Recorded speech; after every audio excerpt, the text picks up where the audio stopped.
Hello, everyone, and welcome to Quadrant 4 Politics, the podcast where we discuss politics from a libertarian and conservative perspective. My name is Riley. I'm the libertarian, and I'm here with my co-host, Matt. He would consider himself a Christian Republican. Would you say that? I don't know if I like that label because it creates a certain image, of me smacking people around with their Bibles, but I am a Christian and a Republican, I guess. Well, I'm a Republican, but I have voted for Democrats, so... You're a moderate Republican? I like, I like how Mike Pence puts it, and we can all agree he's reasonable. So he said, I'm a Christian, and then a conservative, and then a Republican, in that order. Okay, all right, that's not too bad. I like that, so... I would just say you're a reasonable Republican. You're not alt-right. That's how a lot of people who meet me describe me, because they say, wow, I can talk to you. It's really weird. Well, that's good. I don't damn everyone to hell, just a few. So welcome to our show. Today is June 20th, 2019. This is episode 9 of our podcast. Let me see. Today we are going to have 2 segments. The first segment is our icebreaker segment, where we answer a random question or statement. But then we're going to get to our topic of the day, and the topic of the day is, should all drugs be legalized? It's going to be a fun topic. Before I go on, be sure to like, comment, subscribe, and share this podcast with your friends. We'd appreciate it. We enjoy growing our audience. You can find us on SoundCloud and YouTube. SoundCloud is my preference for listening, but YouTube seems to be more popular for our viewers. And hit us up. Let us know what you think, and we would be happy to respond to your comment on our next episode where we discuss the comments to this episode. So without further ado, what we're going to start with is our icebreaker question. I have a baggie of questions here. I'm going to give it to Matt. He's going to pick a question out of it or a statement, and we're going to discuss it as an icebreaker. This question is from the political compass test? Yes, this question is from a political compass test that we found on the internet. And the political compass from the main one. I guess if there is a main one, I'm there not is. Sure is it government endorsed? Well, no, but it's whoever thought of the concept of the 4 quadrants. So anyways, the political compass test is something that we don't necessarily full-heartedly agree with, but, these questions are fun ideas to discuss. And to figure out where you lay.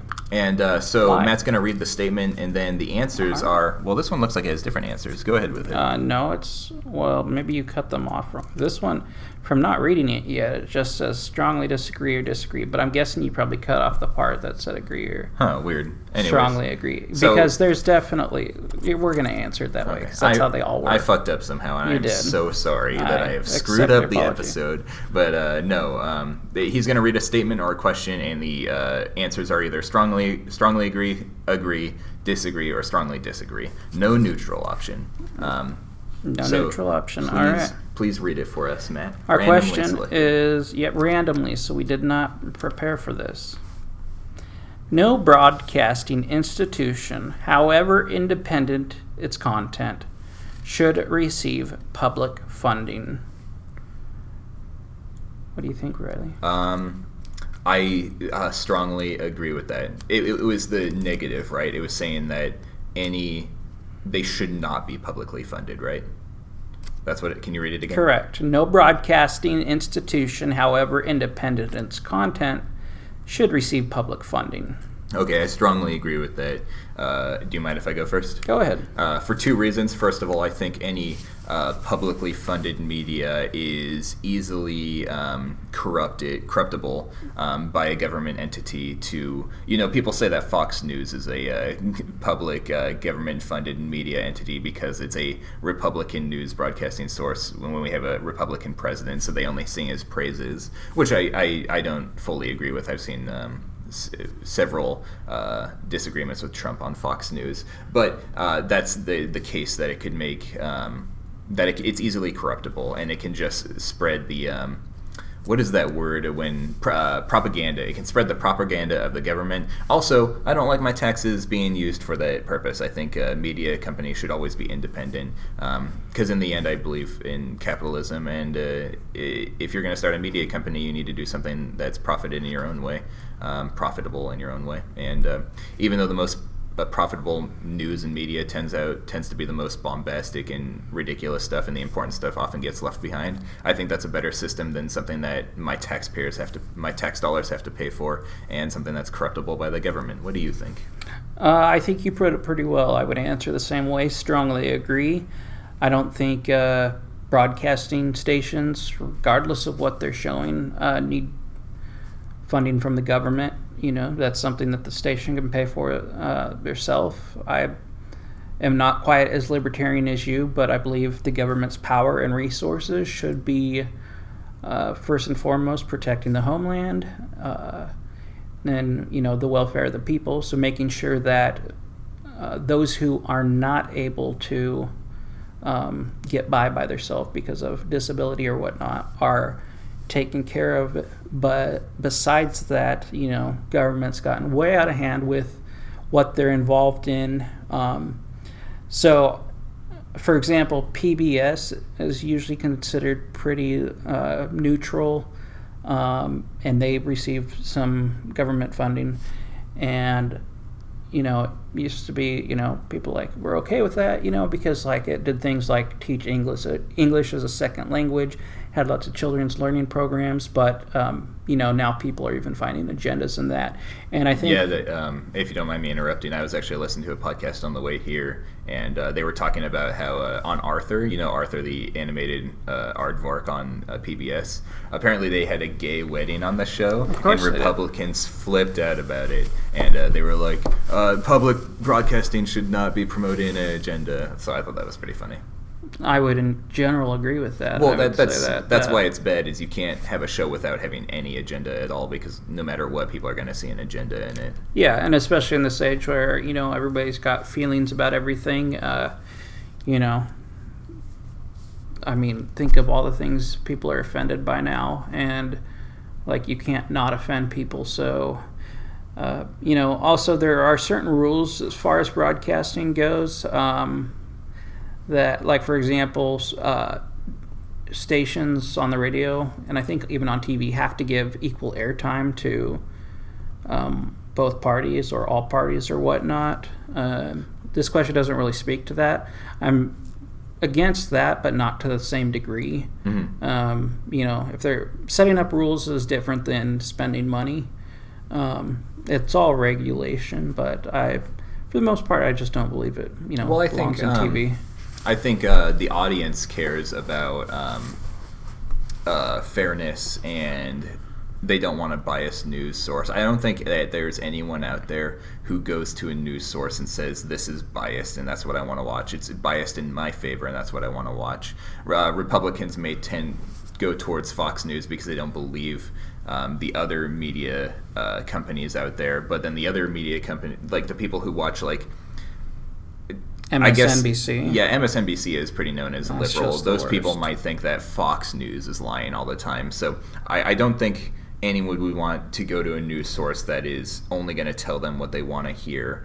So I think people in a capitalist system, I think the free market those who tell the truth and are even on both sides would be the most successful. I don't know. People are pretty brainwashed these days. I think some people do want to hear what they want to hear. Well, there have been studies showing that liberals are more interested in being in their own bubble than conservatives are. There's been a lot of, you've heard of the new right, or whatever, the new media right, which is the YouTubers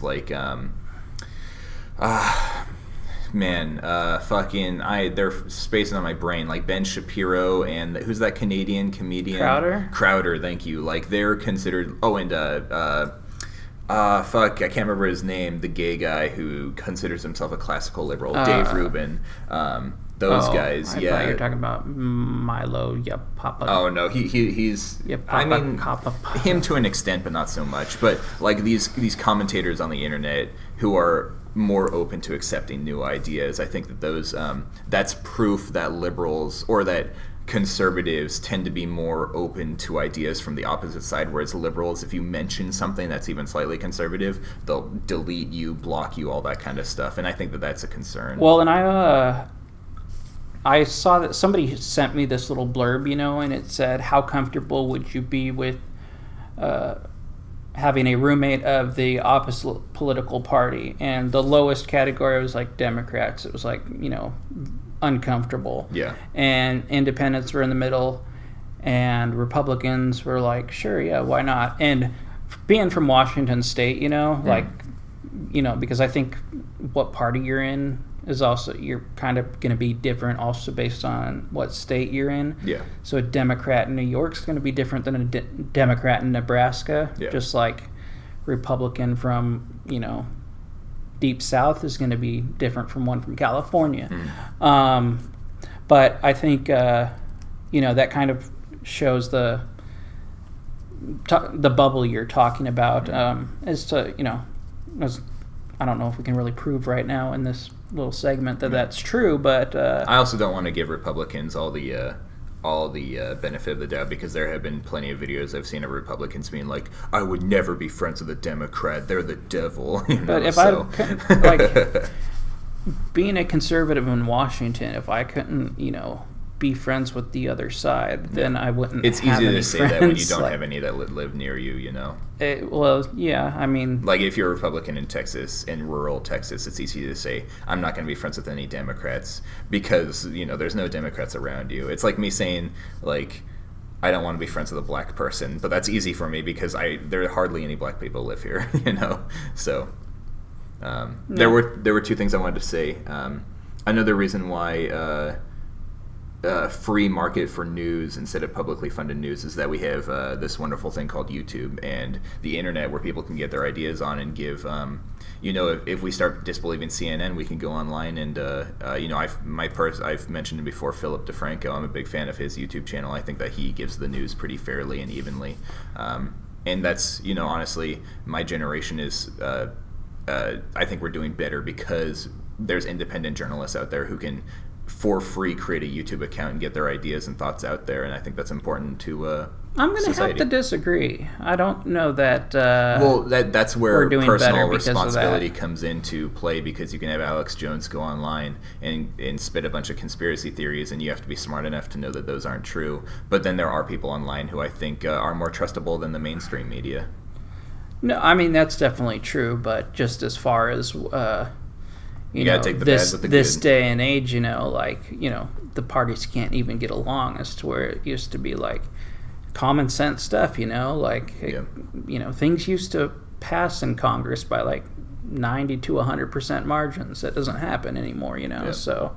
And as far as CNN's concerned, a lot of people think that CNN is very liberal. I think you might be in that camp, but I don't know. I think they've been caught in so many lies that I just don't believe. Well, they've been caught in lies by the right and the left. And you can when you watch CNN, you can definitely, sometimes it feels like there's more of a liberal bias, but it also depends on who you're watching. I like that one guy. I can't remember his name. Anyways. Wow, really?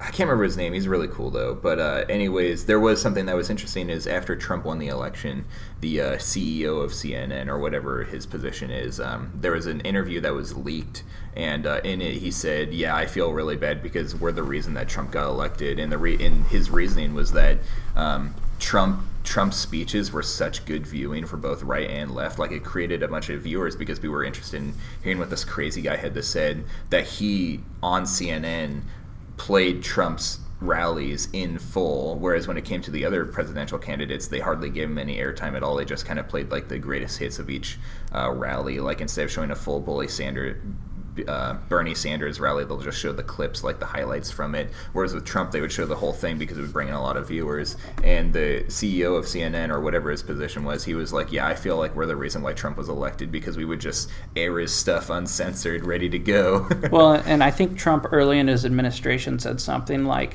and it was something where the media was in the back filming it, and he's like, we got MSN and or MSNBC and CNN. And he's like, in 2020, he's like, they're going to say they don't want us to win, but a little part of them wants us to win because their ratings will be better. Yeah, absolutely. So, and he hates CNN. Like, he kicks them out all the time, and he calls them fake news. So, which is weird. He hates them more than he hates MSNBC. I know, because I think MSNBC, like with Rachel Maddow, and I can't speak. I haven't watched very much MSNBC. Used to have Keith Olbermann, just awful people, just.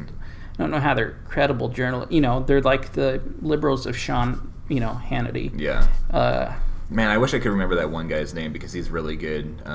Is it the guy who? I don't know. Are you talking about Fox News person? No, it's a CNN guy. I can't remember his name, but he did a really good interview with AOC. With Alexandria Ocasio-Cortez, and he was like, how are you going to pay for all this stuff? And she kept avoiding his question, and he finally ended the interview, and he was like, I guess I'm not going to get an answer on how you're going to pay for the stuff, and he just cut her off. It was beautiful. I was like, thank you, CNN, for this guy. And Fox News also recently did the town hall with Bernie Sanders, and they asked the question, who here has their health care through their employer? And most people raised their hand. And he said, okay, and of those people, who'd be fine switching to Bernie Sanders' plan? And I was surprised. A lot of them raised their hand, and I was like, why didn't Fox News cut this out? That seems like something they would do. So, yeah, I mean, you can see sides of it in both. But the reason why I don't I prefer CNN of the mainstream media, but when it comes to Fox News, I've seen them call out. I've seen Fox News call out Trump on a lot of his BS. So I think Fox News has some merit for sure. Anything else to say about this topic? No, just I don't think the media should remain free from politics, and politics should remain free from the media. So I think keeping money out of it, and whether or not it's even not a news station or not even broadcast, As far as publicly funded media would go, I think the White House does have a YouTube account, and occasionally they'll use it. I think the YouTube account would be a good place for the White House to put videos that they use as evidence, or that Congress uses in promotion for why they think a bill should become a law. Like when Trump was doing the anti-video game thing, they released a video game video on the White House YouTube channel that was showing all the graphic violence in video games, and it was this big controversial video because he picked and choose segments that weren't representative of about what video games actually are. So it was a big controversy in the video game community, but it was still a good use of the YouTube channel of like, hey, this is an idea that the White House wants to get out. So instead of having a publicly funded news media channel, they just have a YouTube channel that they can just, hey, here's the video we're thinking of. I think that's pretty good. Yeah. Granted, I don't think a whole lot of tax dollars should go into that, but I mean, if it's the White House's page, and the good thing about Trump is that he is using Twitter to talk to us directly, and that's kind of like government funded, and it's kind of fun. So yeah, I mean, I think we nowadays can connect with presidents more than ever before, which is pretty interesting. You ready for going on to the main subject of the day? Yeah, tell us again about our main subject. Right? So the question of the day is, should all drugs be legalized? And what is your answer to that question? Or should I do mine first? Well, so I've thought about this over, I want to be clear. I'm talking about all drugs, including like prescription drugs as well. Okay. So anything that you could consider. I'm sorry. So are you saying controlled substances? Okay. Should they be legalized? Yeah. Should they be legalized? Let me put it this way: if it's an option of putting people in prison for possessing drugs, or making them legal, if that's the distinction, I would rather them just be legal.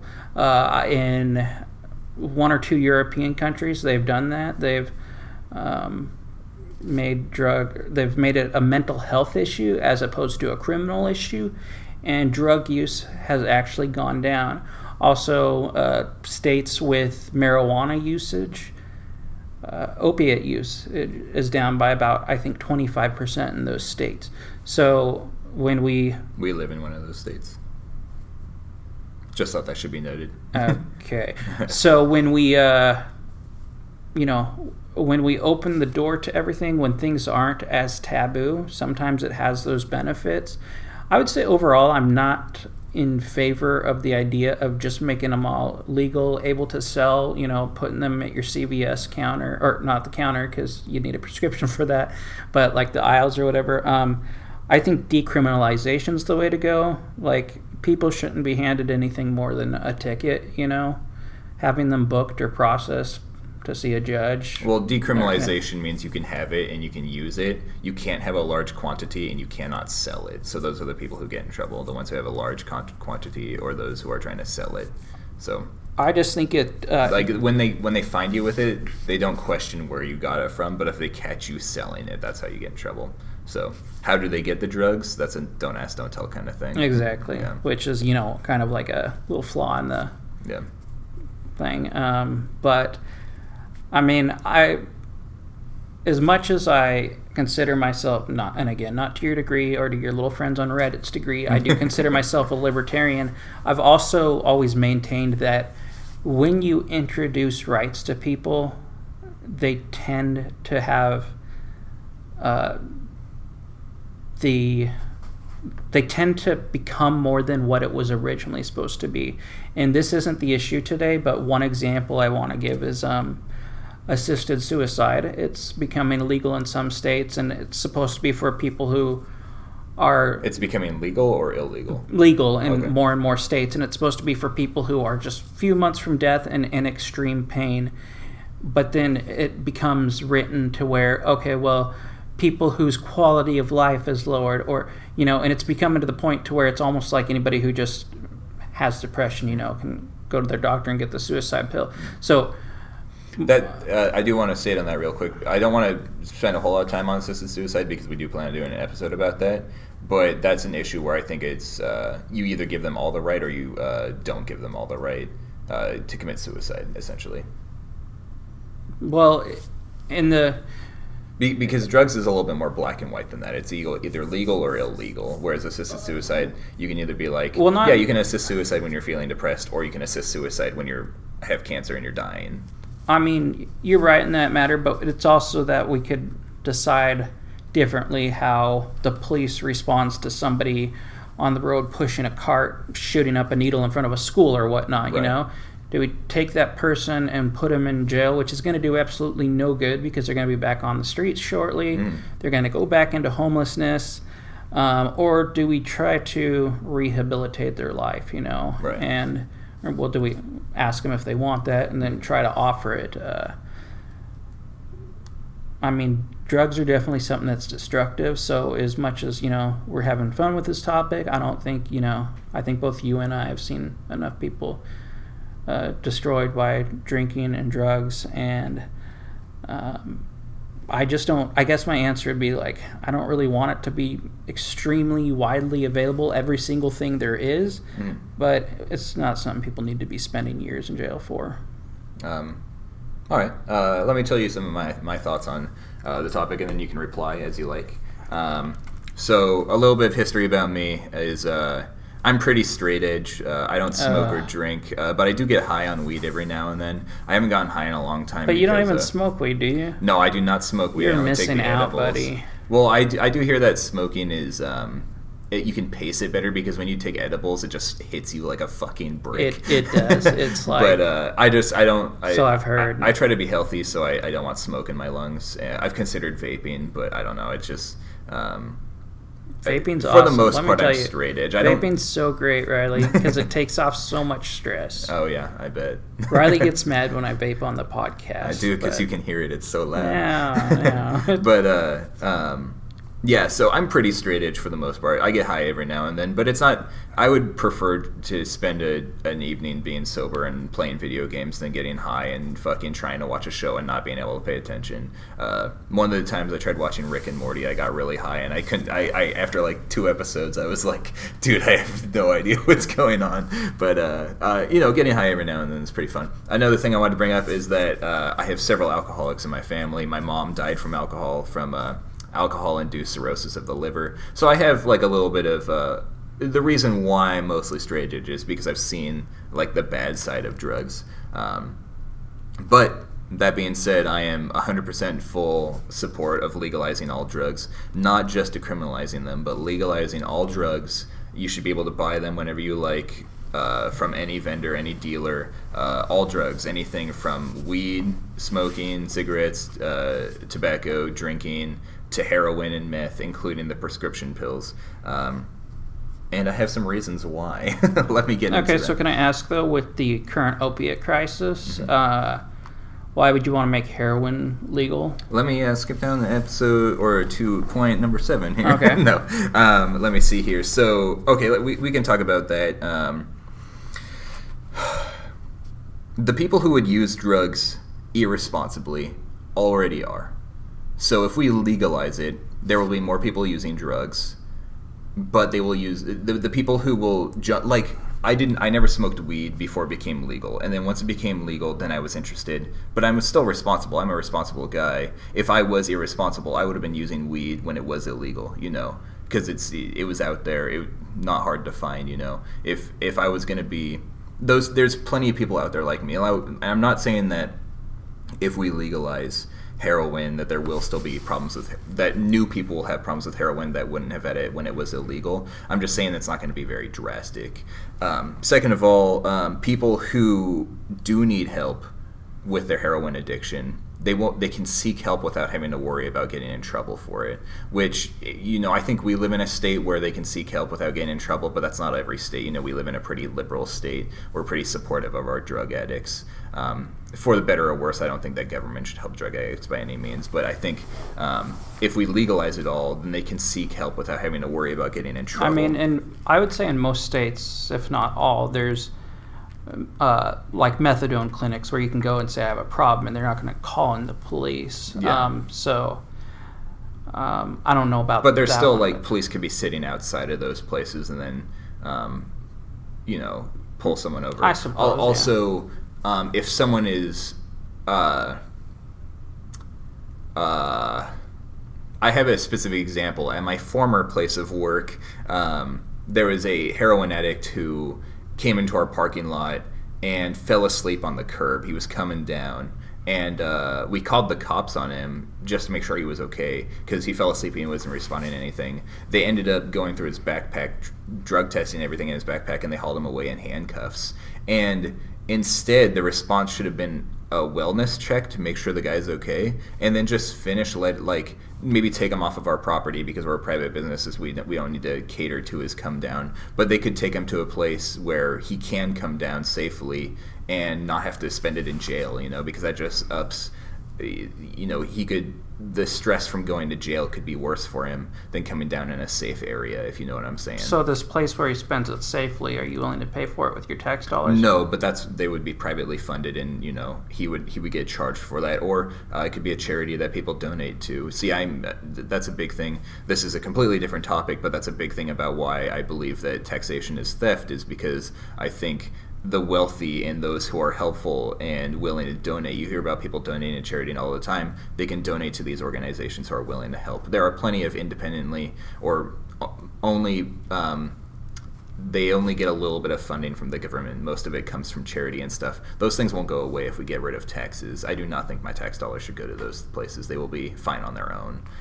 Well, I mean, the day you want to give your money to a charity where a heroin addict goes and cools down for a little bit. Well, you see all the celebrities who they only give to charities that someone from their family died from, Okay, but... Or what's his name? Who was really famous in the 80s and 90s? The guy who was Ferris Bueller. The guy who was Ferris Bueller. Anyways, he has some sort of thing now where he shakes really bad. I think. I could be Michael off on this. Fox? Michael J. Fox. Fox? Yeah, Michael J. Fox, I believe is his name. And right now he has something that makes him shake really bad. I can't remember what it is. And he, of course, starts a charity for that specific thing. Mm-hmm. He's not going out there to create a charity for, I don't know, SIDS or something like that. He's going out for the thing that he has. And so all it takes is one celebrity to have a cousin or family member die from heroin, and they go start a charity, and then people donate to the charity. But the charity you're talking... Okay, heroin is not a drug where you just come down from it and a few days later you're fine. Yeah. That might work with every other single drug, mm-hmm. but withdrawals from opiates are very extreme, very awful and extreme, and last not days, but more like weeks and months. Oh, yeah. I know how withdrawals work. I saw that with my mom. I don't... Yeah, because heroin and alcohol withdrawals are similar in some ways, and the fact that they're both not ones where... 3 days is the hump, Mm-hmm. And I don't know that. I mean, shouldn't spend too much time on this specific example, but just a cool-off place for people who do heroin. Like, why not just put them back under their bridge or wherever they came from, you know? Right. I mean, I agree. We don't need the jails full of them, but, you know. I just think it's a matter of personal responsibility. I don't know much about heroin to know if there's a safe way to take it. Like, I don't know if maybe if you take a small amount of heroin... You can smoke it, and it's almost impossible to kill you. Well, people take heroin because a lot of the opiate addiction comes from getting addicted to painkillers, not being able to get painkillers anymore, so they switch to heroin because it has a similar aspect. And it's cheaper, much cheaper. Okay. You might be more knowledgeable than I am, but okay. I don't know if maybe there's an amount of heroin, like a small dose that you can take that just gets rid of the pain and it's not addictive and it's not bad. I've always known heroin as a no-no drug, something you never touch, but who knows, maybe in small amounts it would be okay. And that would be why legalizing it would be good, because you're not getting it off the crack in the street where they mix it with, other terrible things like paint thinner and stuff. You would get it from someone who would buy a shop. And I'm against regulation, but it would obviously start being regulated. And if without regulation, competition takes place to keep it regulated to make sure businesses who don't sell clean heroin aren't going to thrive. That's a whole other debate, but. I think that the heroin crisis will be better if it's legalized. And as a matter of fact, that's where Portugal comes in, because Portugal has successfully decriminalized drugs. And the reason why was because they were having a huge heroin epidemic. 1 in 10 people in Portugal, I believe in the 90s or early 2000s, was addicted to heroin. And their solution was to decriminalize all drugs. And it was decriminalization where you could have a small amount, you could use it, you couldn't sell it. So how'd they get it? That's don't ask, don't tell kind of thing. Mm-hmm. Decriminalization comes in later, but it helped with the heroin crisis because the people who were addicted sought help, and their the epidemic of people having issues went down. It solved the problem, and there were more people using heroin, but they were using it in a safer environment. If that makes sense. And also, another reason is because if we legalize all drugs, there will be easier access to safer drugs, like LSD, for example. I don't think LSD is the safest drug, but if someone can't get their pain pills anymore, instead of going to heroin, they can go to LSD, because LSD has proven to help with pain and many other things, mental illnesses as well, and I don't know if it would help with heroin withdrawals, though. No, I'm saying that they could choose LSD instead of heroin. Okay. If they go to the store because they can't get their painkillers for whatever reason, if we decide to keep painkillers as a prescription drug, they could go try LSD instead, or mushrooms, or weed. Weed is already legal, and as you said earlier, the legalization of weed has helped with the opioid epidemic. So that's one thing, is that people know that meth and heroin are bad. No one says, "Oh, this is a fun drug." They say, this is. Well, maybe they do, but I feel like society generally knows that meth and heroin are the no-no drugs, so no one really wants to go get heroin and know they're going to have a happy life after that. I think if we had access to all of the drugs, that would give them an alternative. Yeah, perhaps. Let me see here. But no, heroin would still feel the best. I'm sorry. I've never done heroin, but I've done plenty of opiates. And there's just something about them where they just don't compare to nothing else.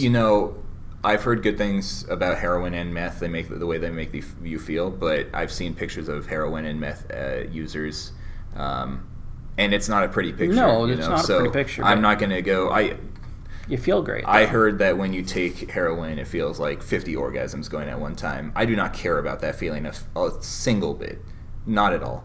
And that's why I say the people who are already abusing drugs they're abusing them whether they're legal or not. Might as well just legalize them so that they're not jumping to the next problem, mass incarceration, which is something that you said. Yeah. That is a huge problem. As a matter of fact, there's so many people in jail for drugs that they're letting rapists go. They're giving them what do you call that? Early release. Well, they're when they're let out of jail. Parole. Parole. Thank you. Rapists are getting parole instead of going to jail, which is where they belong. Oh wait, are you talking about probation? Aren't they the same? Probation is like kind of like suspended prison. It's like the government still keeps a close eye on you. Yeah. And you still have to follow up with a parole more or like probation, like I an guess. officer or whatever. Parole means you're partway through your sentence, you're granted a parole hearing, and you get to the parole board will decide if you're released or kept. Yeah. So, yeah, that's, they're taking up space in the jail. It's costing us taxpayers a ton of money. Not only that, but not something I didn't even write down is that just the war on drugs is so expensive, and it's so pointless and so meaningless, and it's unsuccessful. The whole thing has just been a giant failure. So that's a huge reason right there. I don't even need to dig into it too much. Prohibition doesn't eliminate the market. If we continue to keep these drugs illegal, the market's not going away. So might as well legalize them. And I'm against taxes, but the government's going to tax the hell out of them. They get more money.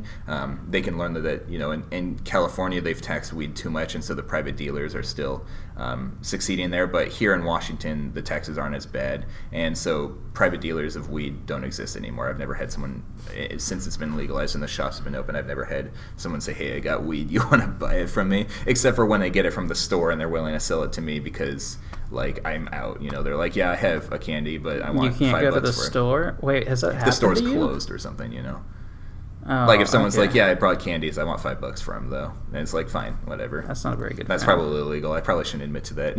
Well, but I mean, and let me see here. Prohibition increases violence. Let's talk about that because we know that prohibition keeps the cartels going. If we legalized all drugs, the cartels would pretty much go away. They would still exist. The guitar Yeah, the cartels. The cartels would pretty much go away. Obviously, they would exist for some more worse crimes like child sex trafficking and stuff like that. Yeah. But the cartels are empowered because of drugs, and it's just creating a lot of violence. You've seen those videos of people getting their heads decapitated. Oh, and yeah, bodies mutilated, and that's mean, all cartels doing that. I always tell people, like, I am never going to Mexico, and it's not a Trump thing. It's because I've studied the cartel enough. Yeah. And, like, it's like my number one fear is to run with a cartel. It's a lot of South America and like Brazil as well. There's a lot of violent Brazil videos out there that are insane. But also it's, they create gangs in America as well. And just if drugs are illegal, the people who are going to be dealing in drugs are criminals. They're people who aren't afraid to break the law. They're people who aren't, I don't want to say insane, but like they're not rational. And they're willing to go to higher risks. Exactly. And if you get ripped off, you're not going to go to the Better Business Bureau and say, "Hey, this guy gave me Coke that was cut with pixie sticks or whatever." I don't know what they cut it with. The Better Business Bureau isn't going to go to that guy and be like, "Hey, make your Coke better." That's a dispute that this user and the seller have to dispute on their own. Oftentimes, it leads to violence. Well, and it's interesting you say that because former Attorney General Jeff Sessions, we all know how he felt about drugs, Yeah. And he used the same argument for, making sure drugs are well kept off the street. He said it's, because when you don't get paid for your drugs, you can't go report it to the police, and so it gets taken into your own hands. So it's just, I'm not saying you're right or he's right. I'm just saying it's an interesting concept. You guys are kind of using the same argument for the same thing. For him, he'd probably say it's way too extreme to go the opposite direction to stop people from violence. But it's a good point. People are, you don't mess with drug dealers. It's pretty well known. Yeah. So it just violence in the streets, blood in the streets. You brought up a point I wanted to respond to, but I can't remember.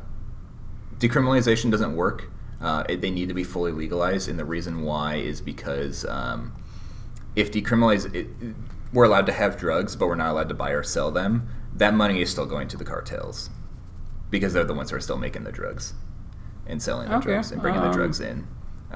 So, like, we're legally allowed to have them, but because there's no foundation set up, like a market in our country, that money is still going to the cartels, the people who are bringing in the drugs.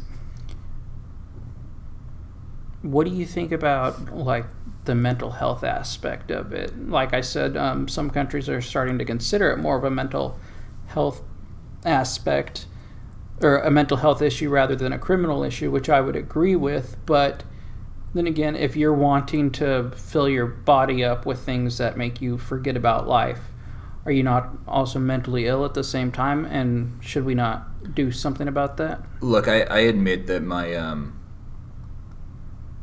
argument for meth and heroin are a little bit extreme, because I don't know enough about those drugs to say it's okay for people to take a little bit of those for fun.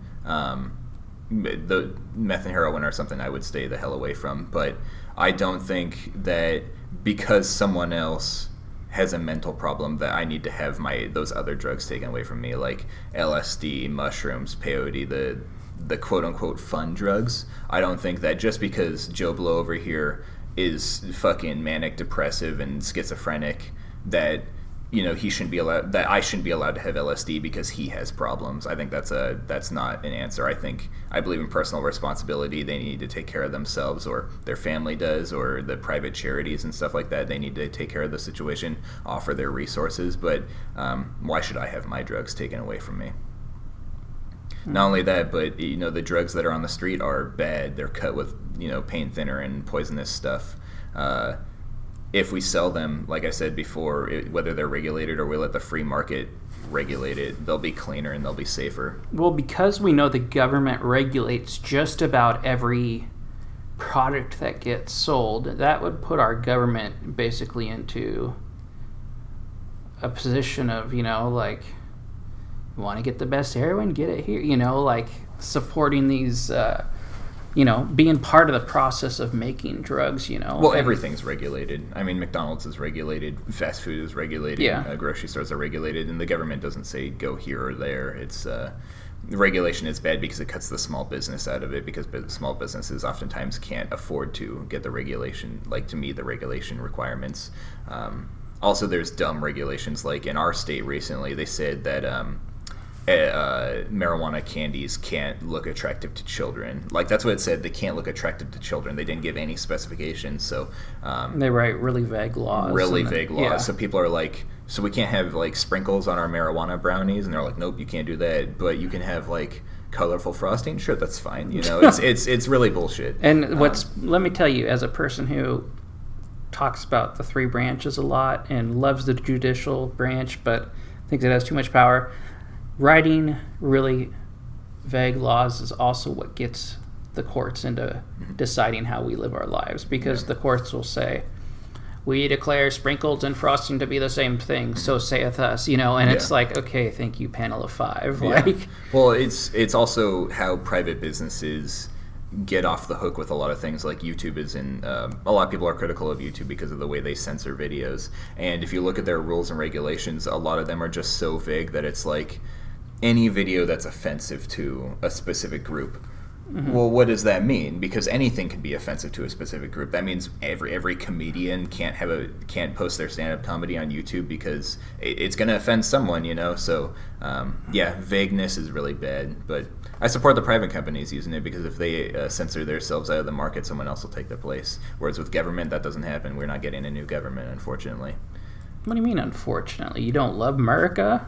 I love America. What can I say? You gotta say America. I fuck my American flag pillow every day. Oh, okay. The last small point I have here is that the public wants drug decriminalization. They've done polls of it. Maine is at 64% agree. New Hampshire's at 66%. Even South Carolina's at 59% agree of we should legalize or at least decriminalize drugs. All drugs? Yeah. Those aren't just talking about weed? No, all drugs. Yeah, it was done in 2015 or 16 when they had the last presidential election. Those were some of the main states, right? Maine, North Hampshire, South Carolina. Those are pretty important states in the election, right? Maine is a blue state with a purple district because they divide theirs up. Right. New Hampshire's like a light blue. States. It's a battleground state, but leans blue, and then South Carolina typically leans red, but North Carolina's swing state. So. Well, that was the last time they did that, and those were the numbers they got. Mid 60s, high 50s. That's a pretty good. Yeah. Like, that's a majority of people want these, and those are just the people polled. I'm sure that's higher than that, because I think I think a lot of the public believes in personal responsibility and I think a lot of people would prefer to drop acid every now and then, you know? I don't know, hallucinogens scare me. They scare me too. I'm not saying that I would do it, but there's a lot of people who would. And a lot of good things come from those. There's a lot of people who say that psychedelic drugs help with depression and stuff like that. Yeah. Like one of the main arguments that they just decriminalized mushrooms in Colorado, Denver, and one of the things that the pro mushroom side, the actual campaign that they were promoting was it helps with depression and other mental disorders. I don't know how much I agree with that, but that's what I guess there's studies showing that that's the truth. And in Oakland, they legalized all psychedelic plants, which is really cool. That means peyote is legal in Oakland. That's not too far from us. We could go down there and make a podcast where we get high on peyote. Peyote, that's a hallucinogen too, right? Yeah. Have you seen the Beavis and Butthead movie? Beavis and Butthead Do America? Yes, I have. They take peyote in that movie, and there's a drug sequence where they have a Rob Zombie music video when they take the peyote. It's pretty good. That sounds scary. No, and they meet their fathers in that scene. Sorry, it's a good movie. Yeah, I don't know. I mean, I say this with a lot of things, but it's because I think of things so, from every part of my brain that, I would say this is yet another subject with no easy answer, I know obviously you think there's an easy answer because you think we should just, open up drug shops, like pot shops, but they should just be drug shops. But, then who's manufacturing it? And, what about these people who... Well, think about how many jobs it will make. Instead of giving, the cartels, how big they are and how powerful they are, we would immediately take all the power away from them. And then we have a ton of more jobs here in America of producing these drugs and selling the drugs. I feel like that's good for the economy. Yeah. And, we could legalize heroin, but that doesn't mean anyone would sell it necessarily. Because we all know that heroin's a no-no drug. I mean, there might be people who are willing to say, yeah, I'm going to sell heroin, but... I think there are, do you think society will accept that? I mean, if you were to say all of a sudden at once, all drugs, I think they have to accept it. Yeah, but think about society, and we know that we have an opioid crisis. Do you think that we'd be welcome? Would we welcome, not voting or legally or... I'm against government making decisions for us, but do you think that we would allow a heroin dealer shop in our neighborhood? Do you think the families would allow that? No, we'd be protesting outside saying we don't want this here. It'd be just like the Planned Parenthoods. They'd be put in predominantly poor areas, right, with higher levels of addicts, higher levels of minorities. I still think it would help the situation. It would, again, victimize. And at least the heroin would be groups of clean. people. It'd be clean and safe. Yeah, they could buy needles there. But okay, here's the thing though: is heroin or opiates in general are a drug where you have to continually increase your dose to get, you start out having fun, and then it's like you take them to not feel bad. Well, that doesn't. You have to continually increase the amount to not feel bad. Like, what amount is too much? Well, think about bartenders. I know that it's required by bartenders that they have to cut people off. That's part of getting their license. But bartenders still don't want super drunk people in their bar because they know it causes problems. The same thing with heroin places is that they could say, "Hey, you're cut off. We don't want to sell you anymore," because obviously, if they come in, they're sweaty and they're like, "I need my fix." I probably wouldn't sell that guy heroin. Really? That's the guy I would sell it to. Well, I think because he's in pain. I have faith in people, and I think that they would be just like a bartender. I would think they would say, "No, sir, you're cut off." Well, if he's in withdrawal or if he's too high? Well, both. Not if he's in a withdrawal, if he's going through withdrawals and he's obviously suffering, then I wouldn't necessarily give him heroin, but I'd call an ambulance or something to help him. But you can still, if you see some guy come in several times a day, you can be like, "Yo, man, I've sold you a lot today. I don't know if I want to give you any more." I have faith in people. Well, that's stupid, but let me tell you, I have a friend of a family member who has been an alcoholic his whole life, and he's talking about, like going to rehab or whatever and waiting for his place or whatever to become available. And they're like, and how long have you been drinking? And they're like, okay, you need to keep drinking until you get here. Like, they told him, like, don't try to stop on your own because you'll probably just end up, killing yourself. Right. Like, you can't, at a certain point, you get past the point of no return. Yeah. And you can't stop without I'm surprised when my mom was going through withdrawals, they never told her to keep drinking. But there were times where she would be like, I need to drink because I know that I'm being bad, and I ended up having to call the ambulance on her several times because the withdrawals got so bad. And was this after you were 21 or before you were 21? This was after. So she you died could have when I gone was and- 26. So you could have gone and gotten her alcohol to fix it. Yeah, but I never wanted to do that. I never. Yeah, supported and her I mean, drinking. I guess I'll just open up about it. I was on painkillers for a while because I went through a whole year of like being prescribed them for like multiple different issues, car accidents, bunch of teeth work, and I ended up, realizing like, hey, these don't just cure physical pain, like they also make life problems go away. And so I got to a point to where I was taking them, and then I took more, and then just taking them not to feel good, and then I was spending, or not to feel bad, and then I was spending like $100 or $200 at a time for one day, and that's when I was like, this has got to stop, Yeah. And so I went through a withdrawal problem, but the withdrawal program, but it wasn't actually withdrawing you, it was giving you a substitute. But my point is that I wonder how your view would change if you felt withdrawals, because there's something I've only ever made it through 2 full days and like the start of a third, and that was just hell. It was like you're really hungry but you can't eat, you're really tired but you can't sleep, you're like freezing cold but you're also sweating. It's like a fever times 20. Yeah. And it's something that like if you just had the product there, like it would just fix it. But withdrawals aren't what we're debating.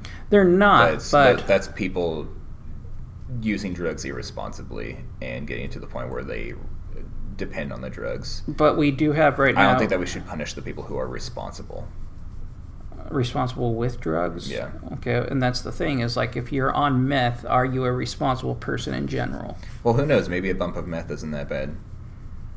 Probably. I'm not defending meth because I've seen like I've seen Spun, which is a movie about meth that's really scary, and I don't want to defend meth, but I don't know all the facts about it. Maybe one bump of meth isn't that bad every now and then. Maybe it's not immediately addictive. I don't know. These are all good points. I mean, like I said, it's I would rather legalize it all than continue to, imprison people. I think right now they should just automatically look at anybody who's in prison or jail for a drug crime, and if there's no violence or other crimes attached to it, they just need to be released. Like maybe not all at once, but like steady, and Yeah. I don't know. One thing I like about Trump, is he's kind of working about some of these second chance things and whatnot. But I think Thank you to Kim Kardashian.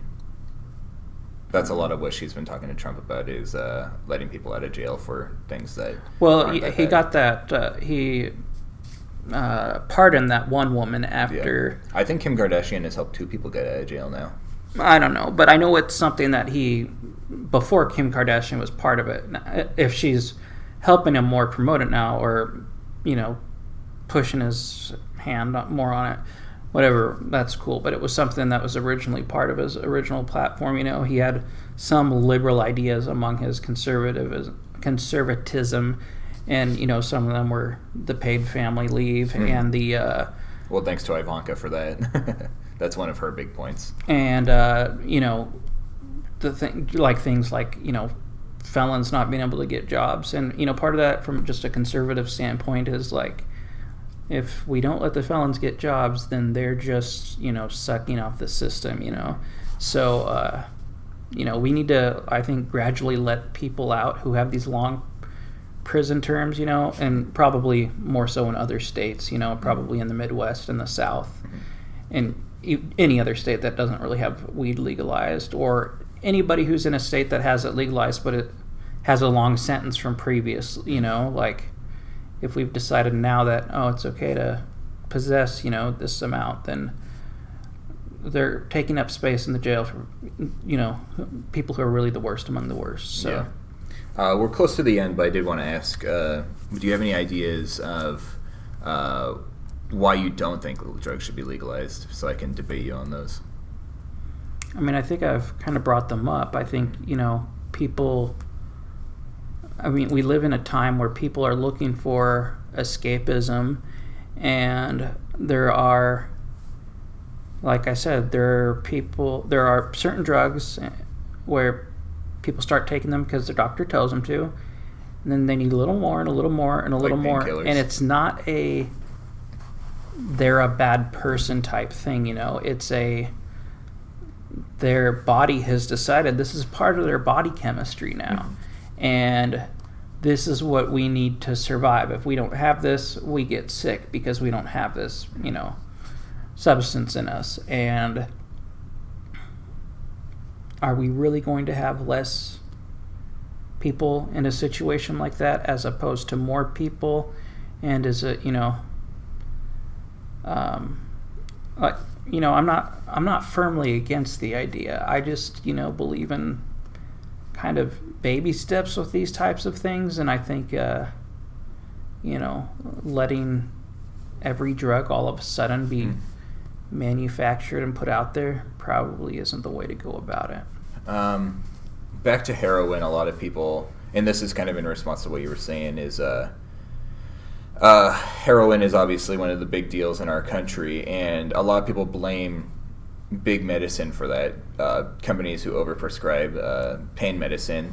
But I also think that whether heroin's illegal or not, there's going to be lots of people who are addicted to heroin. I mean, heroin's illegal right now, and it's a huge problem. So I'm saying that our current system isn't working. Well, and you're right that it's not working because, for example, and my mom got upset because I mentioned this on one of our other episodes, but she was prescribed. Does she listen in? Yeah, hey, Matt's sometimes. Mom. How's it going? Well, I don't know if she's listening lately. She goes through phases. She's crazy, but she was for 10 years straight prescribed Vicodin and Percocet because she's got all sorts of disability and medical problems and whatnot. And Washington all of a sudden got really strict with their opiate laws, and doctors just cut her off, and she went to see pain specialist after pain specialist, people who previously were the ones you just went to get painkillers, and they're like, well, let's try Tylenol and some stretches and whatnot. And so somehow she didn't go through withdrawals very severely or whatnot, I don't know how she did it, but it's also from that standpoint, it's not fair to those people. And I've even said that to my doctors. I've been like, it's not fair that there are people who legitimately need it and are suffering because other people are making bad choices. Yeah. And so, I mean, I would agree with you on that. Is that, we shouldn't, just because somebody has a problem, other people shouldn't be punished for that. There are plenty, the wide majority of people who are prescribed painkillers use them responsibly. And now we're punishing those people because of the people who do use them responsibly and then eventually go to heroin, which is unfortunate. And if we legalize heroin, then there will still be heroin addicts, but they have a choice of a different drug that's safer, LSD, for example. I've just known so many people that have died from overdosing on heroin, somebody I went to high school with, after my sister died, one of her best friends who was at the funeral, 2 months later, we were at her funeral because she overdosed on heroin, Yeah. And it's just I don't know, maybe if we just made a smokable form of it, Well, a lot of the places they're getting heroin from, it's not good heroin, and they don't. Another part about buying it is that they can sell you a dose. When you go to the weed store, granted, this is because the government tells them they have to do it this way, but they sell it in doses, and they tell you how much to take. Whereas if you buy heroin from a dealer, they just say, "Hey, here's some heroin. Good luck finding out how much you should take." You don't know if you need to take like a little bit or like if you take the whole amount. Did you know the FDA allows? So you have brand A of, let's say, Percocet and brand B of Percocet.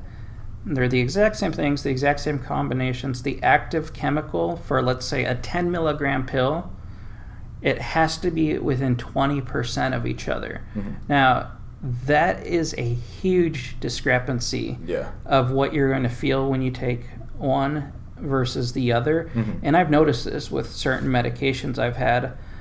There's one that I take monthly, and a couple months back I got it, and I was like, this is working like crap, and I had to get it at a different pharmacy because mine was out. Yeah. I was like, this is working like crap, and it's because they allow them to be off by such wide amounts, so I don't know if that's, it plays into this conversation, but just, you need to know how much you're going to take, but the problem is when you're shooting it up into your veins, you can't really say, okay, that's enough, let's stop. Well, you can start with the initial amount that you want to take. You don't have to fill up the whole syringe. I don't know how it works. I'm ignorant on this kind of stuff. But I just think some people, they take... And there's always going to be people who overdo it. There's no stopping that, whether it's legal or not. Just like alcohol and smoking. Yeah, but you can't really... Well, you can, but in general, people don't drink themselves to death with alcohol in one sitting, unless it's Well, you hear stories on college campuses all the time of kids overdoing it. Yeah, it definitely happens. I'm just saying that's not the major problem with alcohol in America, as to where with heroin, it's people who are using it daily, and then one day, whoops, to take too much, Yeah. Well, I do understand what you're saying, that it's way easier with heroin, but I still think that problem would be solved by making it legal. Also, what if we legalize everything except heroin? How about we talk about that? Well, because what I was saying is that heroin users exist whether we like it or not, whether it's legal or not, and the system we have in play right now isn't working, so maybe changing it up is the way to go. And like I said, in Portugal, they had a huge heroin crisis. They decriminalized, they didn't legalize, they decriminalized all drugs. And heroin's not a problem there. I mean, it's still obviously. Then why don't we do decriminalization here? Well, we're working on that, but the Republicans and Democrats want to get in the way of that. All of the Democratic candidates right now, Democrats are the sides that's usually for legalizing drugs. They only care. All the candidates right now only care about weed. They don't care about any other drugs. They don't even care about mushrooms, and mushrooms are getting popular now. Okay, I thought you meant that was their number one talking point. But when you ask them about legalizing drugs, it's too. Politicians care about votes so much. They don't care about their own personal opinions, and so they're afraid to say, yeah, let's legalize all drugs, because they're afraid that will lose them votes. It probably would, but still, it just shows how pussy politicians are, because they can't stand up for their own real opinions. They only spout what will get them votes, unfortunately. Yeah. Let me see here. Drinking and smoking is bad, and no one is, very little amount of people are arguing that those should be criminalized. No one is saying that we need to outlaw drinking and smoking, and the reason why is because we had an alcohol prohibition and it failed. It was a big problem and it didn't work. It only lasted 13 years because it was such a failure. It created the whole underground system. Exactly. And, there's still people making moonshine, and it's kind of the same thing, they're avoiding the law and all this stuff, in swamp areas and gross people like that and stuff. So hillbillies. Yeah. So. I don't want to make light of your situation, but something you did say that stood out to me was you were spending $100 to $200 a day on pills. That's a price issue right there. And that was when you were among other things, I'm sure, but that was one of the things that told you this is a problem. I need to figure this out. And that's something that will happen regardless of anyone. And if we're selling up, if they're legalized, you'll be able to see that a little bit easier, see the price. Whereas if you're buying it from a dealer, I feel like the prices will change, and it's not something you can keep track of as much. True, but I mean, or maybe you'll have that realization of the tellers, like, wow, I see you in here a lot, and you're like, oh shit, the heroin dealer sees me in here a lot. Maybe that's not so good. I don't know. I think with me it happened before I really knew that heroin was the next step. Yeah. Or I was just too smart to know that was where I was going, you know? Yeah. And plus both my older brother and older sister had gone through the same thing. So I'm the third in line to get addicted to painkillers. And they both got on the medication that helps you withdraw from them. And so because of that, I knew what process to take because they had gone before me, you know. Mm-hmm.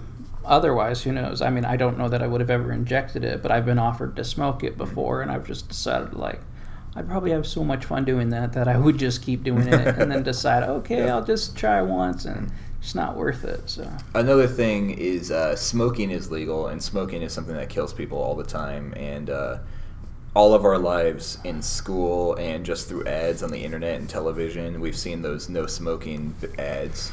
And we never see ads for no heroin. I mean, maybe every now and then I might see an ad, but most of the time I'm seeing the say no to smoking ads. And if heroin was legalized, we would have a big campaign of private companies and private interests saying, hey, heroin's bad, don't do that. We'd have more public knowledge about why heroin is bad, whereas right now, because it's illegal, it's something people kind of be hush-hush about, and they don't want to talk about it. No one is going to promote doing heroin, but having it legal on the market might make the conversation better.